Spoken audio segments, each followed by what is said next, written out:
इधर टीवी 45 की मुहिम दरअसल रंग लाई है। सिमडेगा, गुमला और लोहरदगा से नौकरी का झांसा देकर रामगढ़ लाई गई बेटियों का रेस्क्यू कर लिया गया है और टीवी 45 से एक छात्रा के परिजन ने मदद की गुहार लगाई थी, जिसके बाद हमने इस खबर को प्रमुखता से ही नहीं दिखाया बल्कि एसडीओ को इसकी पूरी जानकारी भी दी, जिसके बाद न सबको कैद से मुक्त कराया गया है। वो लड़कियां हैं जिन्हें बेहतर नौकरी और बेहतर जिंदगी का लालच देकर शादी ठगों के एक गिरोह ने झांसे में लिया। गुमला, लोहरदगा और सिमडेगा जैसे पिछड़े जिलों की कुल 105 छात्र छात्राओं को नेटवर्किंग कंपनी में नौकरी का झांसा देकर रामगढ़ लाया गया। किसी को सेंट्रल स्कूल में नौकरी का सपना दिखाया गया और आरोप है कि उनसे उगाही भी की गई है। लेकिन जब लड़कियों को जब इस बात का पता चला कि वो ठगी की शिकार हो गई हैं, तो उनके पांव तले की जमीन ही खिसक गई। घर वालों को तो रोते बिलखते अपनी पीड़ा तो सुनाई, तो अभिभावक भी परेशान हो गए। एक छात्रा के अभिभावक ने टीवी 45 के संवाददाता अनुज से संपर्क किया, जिसके बाद टीवी 45 ने मुहिम की तरह इस खबर को प्रमुखता से चलाया और हमने जिले के एसडीओ को भी इत्तला किया, जिसके बाद सभी को मुक्त भी कराया गया। तो एक लड़का एक लड़की बोला था कि आपके बच्चे की नौकरी लग रहा है ना, तो आप लोग यहाँ आके छोड़िए, मिल लीजिए हम लोग से। हम लोग आए, यहाँ का पता बताया, लगेज हम लोग उतारे, उसके बाद कहा कि अब छोड़ के आप लोग जाइए, और हम लोग निकल गए सिमडेगा के लिए और सब के लिए। क्या बोल के लाया गया था? नौकरी दे रहे हैं पढ़ाने के लिए सेंट्रल स्कूल में। कितना पैसा दिए थे? कौन? आप लोग तो हम लोग अपने बेटी को दिए थे, मैया को दिए थे 30,000 रुपया। सभी 105 छात्र छात्राओं के रेस्क्यू के बाद एसडीओ ने एक जांच कमेटी भी बनाई है। एसडीओ ने कहा कि छात्राओं की ओर से किसी तरह की छेड़खानी या शोषण की शिकायत नहीं मिली है, लेकिन जांच टीम हर पहलू से मामले की जांच करेगी। हमें सूचना मिली थी कि एक बिल्डिंग में कुछ ज्यादा संख्या में तकरीबन 30 या 35 लड़कियां थी और 40-50 लड़के जो एक ही बिल्डिंग में थे। तो आप लोगों के द्वारा सूचना दी गई थी कि वो वहाँ पर है, किस बेसिस पे रह रहे हैं या फिर जो भी है। तो हम लोगों ने तुरंत जाके उस पर एक्शन लिया है और जितनी भी लड़कियां थी उनको हमने सेफ सेंटर में, 43 गर्ल्स थी, उनको हमने safe centre, one stop centre जो सरकार डीएसडब्ल्यू के अंडर आता है वहाँ पर रखा हुआ है और डीसी सर के स्तर से एक कमेटी का गठन हो रहा है जो इसकी मामले की पूरी जाँच करेगी और जाँच होने के पूछताछ हुई है। कोई भी ऐसा बोलिएगा कि कोई भी प्रथम दृष्टया ऐसा मामला नहीं निकल के आ रहा है कि छेड़छाड़ या मोलेस्टेशन है किसी और तरह का, लेकिन हम लोग जब तक पूरी जांच नहीं कर लेंगे तब तक हम लोग टीवी 45 की मुहिम रंग लाई और सभी को मुक्त कराया गया। और लड़कियों को किसने यहाँ लाया, किस बिल्डिंग में सबको रखा गया, वो बिल्डिंग किसकी है, गिरोह का सरगना आखिर कौन है, ऐसे तमाम सवालों के जवाब जाँच के बाद ही मिल सकेंगे। फिलहाल सभी लड़कियों को महिला बाल विकास के शेल्टर होम में रखा गया है। 18 साल से ऊपर की लड़कियों को उनके घर भी भेजा जा रहा है, जबकि नाबालिग लड़कियों के अभिभावक को बुलाया गया है। टीवी 45 के द्वारा लगातार एक खबर दिखाई जा रही थी। रामगढ़ में सिमडेगा, गुमला और लोहरदगा कि बच्चे और बच्चियों को लाया गया था और रामगढ़ के एक ऐसे जगह पर रखा गया था जिसका कह पाना काफी मुश्किल होगा। और जब टीवी 45 ने रेस्क्यू किया तो पूरे मामले को लेकर 105 लड़के और लड़कियों को वहां पर देखा गया और जिसकी जानकारी रामगढ़ जिला प्रशासन और पुलिस प्रशासन को दिया गया। आप देख सकते हैं महिला एवं बाल विकास विभाग जिला रामगढ़, वन स्टॉप सेंटर सखी मंडल रामगढ़ में सभी बच्चे को रेस्क्यू कर रामगढ़ जिला प्रशासन के द्वारा रखा गया।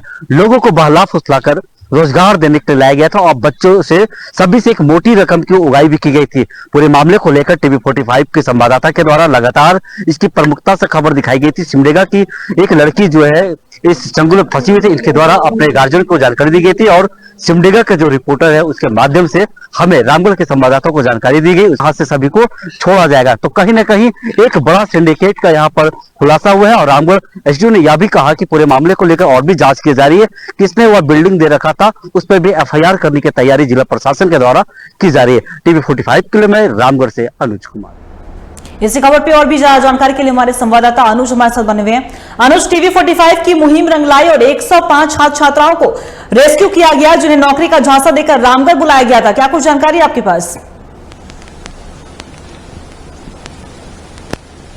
जी अंकिता, बात करें तो झारखंड के राज्य के सिमडेगा, गुमला और लोहरदगा से 105 बच्चों को लाया गया था, छात्र छात्राओं को लाया गया था, जिसमें 18 वर्ष से कम के लोग हैं और 18 वर्ष से ज्यादा के लोग भी है। तो पूरी तरीका से अगर देखा जाए तो झारखंड के सिमडेगा, लोहरदगा और गुमला के सारे बच्चे लोग हैं। कुछ दिनों से लगातार रामगढ़ के पटेल छात्रावास के समीप में एक पटेल छात्रावास है, पटेल छात्रावास दिखाकर लोगों के साथ में ठगी किया गया है। पूरे मामलों को लेकर सिमडेगा की एक लड़की है जिसका काल्पनिक नाम अर्चना बताया जा रहा है, उसके द्वारा पूरे मामला को लेकर हिम्मत दिखाई गई और अपने परिजन को इस मामले की जानकारी दी गई। और तत्परता सबसे बड़ी बात है कि जिस गाड़ी में सिमडेगा के परिवार बैठे थे, उस लड़की के परिवार बैठे थे, रांची से सिमडेगा जा रहे थे, उस गाड़ी में हमारे टीवी 45 के भी संवाददाता मौजूद थे। जब उसके परिजन, उसके पिताजी, जो लड़की के पिताजी थे, चिल्लाना स्टार्ट किए तो टीवी 45 के संवाददाता ने कहा कि पूरा मामला क्या है, बताया आप रो क्यों रहे। पूरे मामला को लेकर जब मामला समझ में आया तो टीवी 45 के जो संवाददाता सिमडेगा के, उन्होंने तुरंत रामगढ़ हमसे उन्होंने कनेक्ट किया और हमने तुरंत उनकी बातों को तत्परता से लेते हुए रामगढ़ जिले के जो एसपी है, एसपी से हमने बात किया और वो जो लड़की थी, लड़की ने भी अपना लोकेशन शेयर किया। उस लोकेशन के माध्यम से हम लोग स्पॉट पे पहुंच पाए और सबसे बड़ी बात है कि इस मुहिम रेस्क्यू करने में रामगढ़ के दो और बात करें तो अखबार के एक अनिल कुमार विश्वकर्मा का भी बहुत बड़ा योगदान रहा और हमारे सहयोगी जो है अमितेश प्रकाश, उनका भी बहुत बड़ा सहयोग रहा। हम तीनों ने मिलकर पूरी तरीके से रेस्क्यू किया। रामगढ़ एसपी की टीम भी पहुंची वहां पर। साथ ही साथ पूरे मामले को लेकर देखा जाए तो रामगढ़ के जो अनुमंडल पदाधिकारी एसडीओ जो है, उनके द्वारा भी त्वरित कार्रवाई की गई है। उन्होंने कहा है कि पूरे मामले को लेकर जांच की जा रही है। ये नेटवर्किंग का मामला है और कहीं न कहीं जिस तरीका से भेड़ बकरी की तरह एक आवास में रखा गया था, ये बहुत बड़ा सवाल खड़ा कर है कि आखिर में इतने बच्चे को एक साथ कैसे रखा जा सकता है, एक साथ लड़का और लड़की कैसे रखा जा सकता है। और आज पूरे मामले को लेकर जब हमारी एसडीएम से बात हुई तो उन्होंने साफ कहा कि पूरे मामले को लेकर जांच की जा रही है, उच्च स्तरीय टीम गठित किया जा रहा है, क्योंकि लोकसभा का जो चुनाव चल रहा है। देखिए अनुज, हम बात करें तो ये काफी बड़ी बात है कि 105 छात्र छात्राओं को नौकरी का झांसा देकर रामगढ़ पहले बुलाया जाता है, उसके बाद उनसे ये भी कहा जा रहा है कि उगाही भी की गई है पैसों को लेकर। तो साफ तौर पर कहीं ना कहीं ये बड़ी कोई सरगना का काम है, एक बड़े गिरोह का काम है। तो क्या इससे लेकर कुछ कहा जा रहा है, क्योंकि सिर्फ 18 साल से ऊपर के बच्चे नहीं बल्कि नाबालिग जो बच्चे हैं उन्हें भी नौकरी का झांसा देकर बुलाया गया था?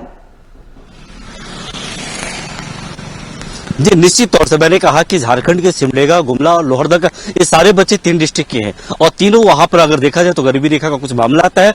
ये लोग रोजगार की तलाश में हमेशा ये लोग ठगे आते हैं और ये अभी स्पष्ट नहीं हो पा रहा है। रामगढ़ जिला प्रशासन के द्वारा ये खुलकर नहीं कहा जा रहा है कि इन लड़कियों को और जो बच्चे छात्र छात्राएं दोनों मौजूद है, इन्हें किस जॉब में लगाना था, कि कहाँ ले जाना था, ये बातें खुल के नहीं आ रही। ये बातें सामने आ रही कि किसी प्रोडक्ट को बेचने की इन लोगों को ट्रेनिंग भी दी जा रही थी, ये ट्रेनिंग कंप्लीट नहीं हुई थी। और बीच में जिस लड़की के द्वारा यह हिम्मत दिखाया गया, उस पूरे मामले को लेकर एक लड़की ने हिम्मत दिखाया, अपने परिजन को बताया कि यहाँ के जो हालात है वो ठीक नहीं है और लोगों से 25,000 रुपए करके लोगों के द्वारा लिया भी गया। तो कहीं ना कहीं एक मोटी रकम की भी उगाही की गई है।